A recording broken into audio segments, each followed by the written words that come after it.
Mais cette histoire est bizarre. La maman était à ses côtés et la maman, connaissant comment il a eu les enfants, entendu ce que le père disait au fils aîné, il a directement dit à Jacob, il a dit, écoute, c'est le moment de la bénédiction, mais moi, je voudrais que la bénédiction vienne sur toi. Et il va demander à son fils d'aller prendre un gibier et de le lui amener. Et elle, à son tour, devait préparer comme son mari aime.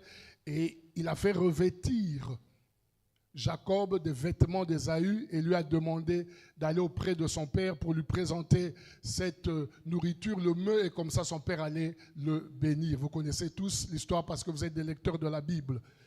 Et lorsqu'il s'approche, son père lui dit, je sens, la voix c'est la voix de Jacob, mais bon, quand je te touche, je sens que c'est Jacob, et jusque-là, il ne l'a pas béni. Mais avant de le bénir, c'est quand il sent l'odeur de son vêtement qu'il se rassure que c'est bien Ésaü et il se met à le bénir. Amen. Mais écoutez une chose qui est bonne.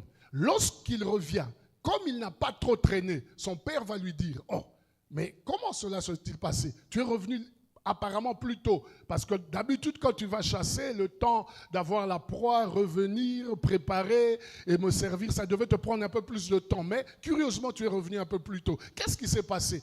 Alors j'ai la réponse que Jacob donne à son père. Il dit, c'est que cette fois-ci, Dieu a envoyé le gibier vers moi. Ce n'est pas moi qui suis allé vers la chose. Est-ce que je peux prophétiser à quelqu'un?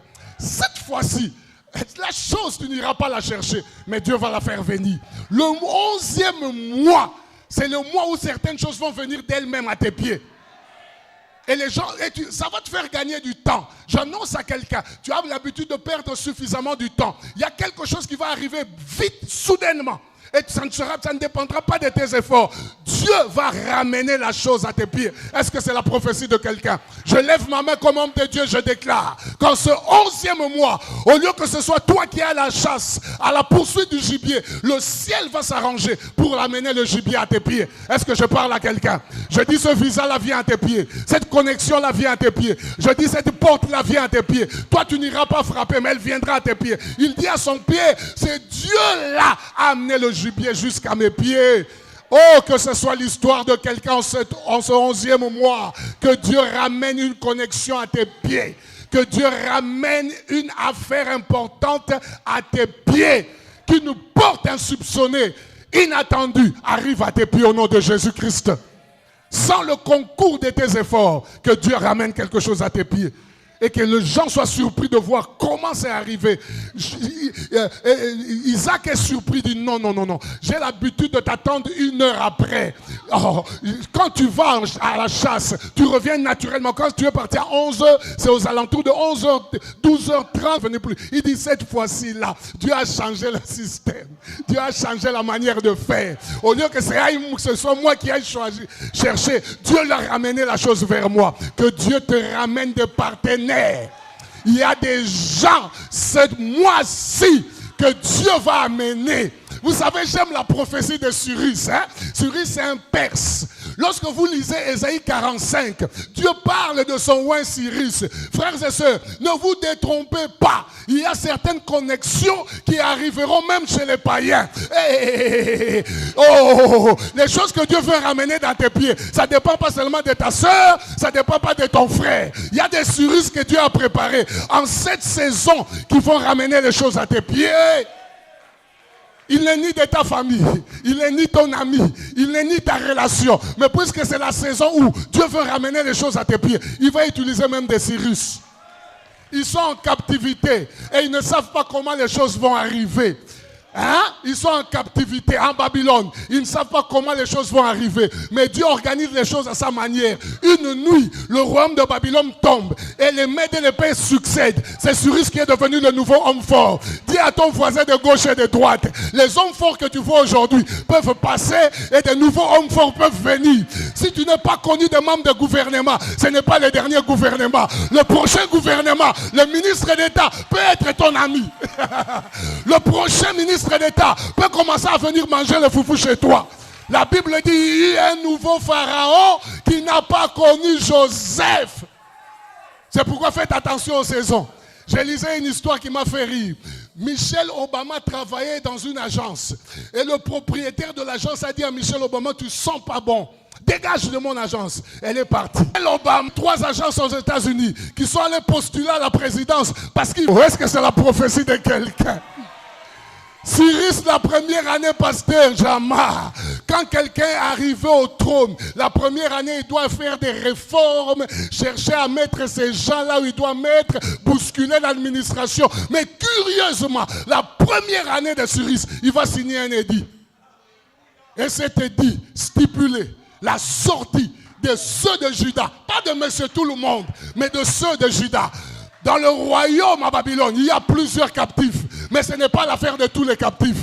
Dis à ton voisin, nous sommes nombreux, mais ce n'est pas l'affaire de tout le monde. C'est l'affaire des captifs de Sion. Les captifs de quel roi vont rester. L'édit ne concerne pas tout le monde. Mais l'édit, c'est l'affaire des captifs de Babylone. La première année, il est perse, il n'est ni juif, ils n'ont ni lien ni ramification. Mais lorsque la saison arrive, Dieu lui-même prend le gibier, il t'amène à ses pieds. Je lève ma main en ce 11e mois, que le Dieu du ciel te suscite un Cyrus. Je prophétise que ton Cyrus arrive. Il y a un homme qui va signer un édit, il y a un homme qui va signer une ordonnance, il y a un homme qui va t'accorder ce que ton cœur désire. Tu diras comme Jacob, c'est que Dieu lui-même a amené le gibier à mes pieds. Je ne me suis pas battu. Saison Ngoyango, ce 11e mois que Dieu amène le gibier à tes pieds. J'annonce que ton Cyrus arrive. J'annonce que ton Cyrus arrive. J'annonce que ton Cyrus arrive. C'est comme ça que la Bible dit. Quand nous sortîmes de Babylone, nous étions comme ceux-là qui font un rêve. Nous ne pouvons pas attendre, que nous ne pouvons pas croire que l'édit sera signé. Il y en a qui dormaient. On vient frapper à la porte. Tu n'as pas entendu.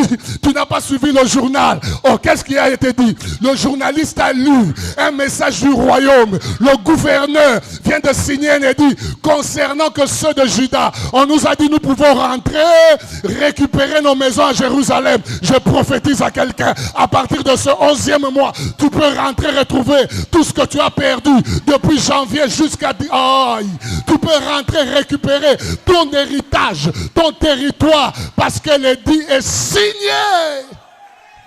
Je déclare que l'édit est signé. Midi, les jours arrivent. Lorsque nous sommes réunis ici, il y a embouteillage. J'ai dit les jours arrivent. Lorsque nous sommes réunis ici, il faut qu'il y ait des policiers parce que la circulation est perturbée. L'édit est signé. En ce 11e mois, oracle de l'Éternel, j'annonce à quelqu'un que le gibier est à tes pieds. J'ai dit le gibier à tes pieds. Oh, le gibier à tes pieds. Tu seras surpris d'entendre quelqu'un te dire on va t'épouser par un blanc. C'est pourquoi on vous dit d'élever seulement votre spiritualité. Ce n'est pas une affaire de rouge à lèvres. Un blanc qui va venir de Canada, Dieu va l'amener à tes pieds. Il va aimer ta famille comme je ne sais comment. Parce que c'est Dieu qui l'a amené à tes pieds. Ah, est-ce que c'est la prophétie d'Esther? Papa Jamar, la saison arrive. Nous allons monter à bord des avions. Nous n'avons pas déboursé un franc. Nous allons prêcher dans les nations sans notre argent. Pourquoi? Parce qu'il nous a ramené le gibier. Zamba memelayo gibier. Et à la concours, il y avait forte, mais que Dieu lui-même, dans sa grâce, dans sa miséricorde, dans sa souveraineté, en ce 11e mois, amène le gibier à tes pieds. Je dis amène le gibier à tes pieds. Pousse un Cyrus à signer l'édit te concernant. La mouka. Oh, Tokorosonga. Ah, récupère ce que tu as laissé. La saison est bonne.